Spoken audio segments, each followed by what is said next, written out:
Welcome back to the deep dive. I want you to picture a scene for a moment.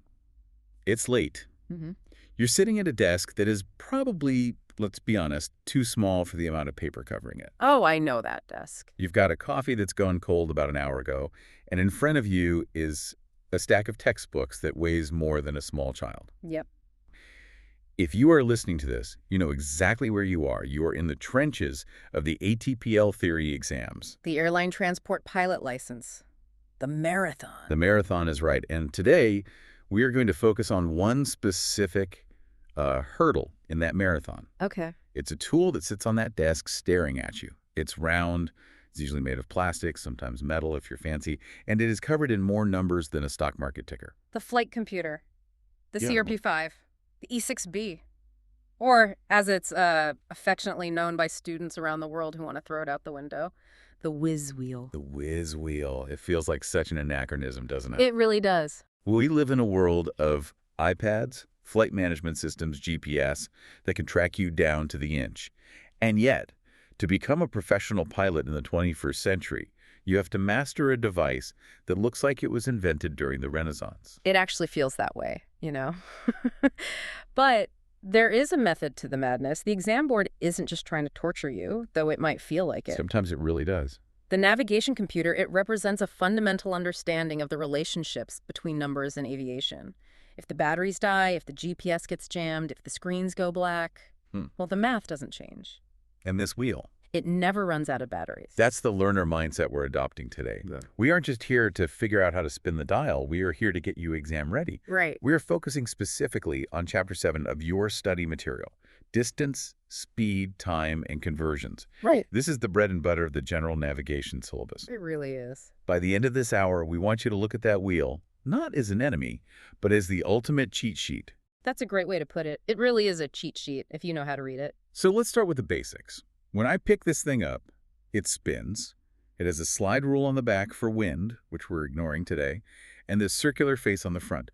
What exactly am I holding? Mechanically speaking, you are holding a circular slide rule. It operates on logarithmic scales. Ooh, slow down. Logarithmic scales. That sounds like the kind of math I dropped in high school. It sounds intimidating, but the concept is actually brilliant in its simplicity.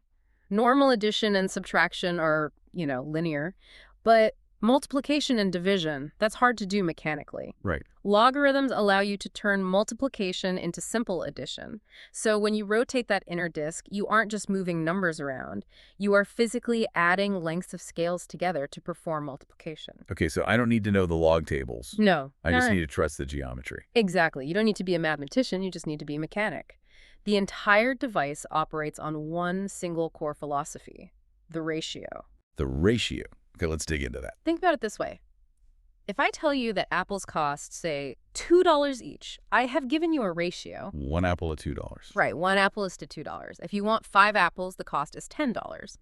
The ratio, that relationship between the apple and the dollar, it never changes. Okay. The navigation computer works the same way. It locks two numbers together to create a relationship. So if I align, say, my speed with time, Yeah. have I basically locked in the price of the flight? That's a perfect analogy. Let's say you are flying at 120 knots. That is your price. You align the number 120 on the outer scale with the number 60 on the inner scale. Okay.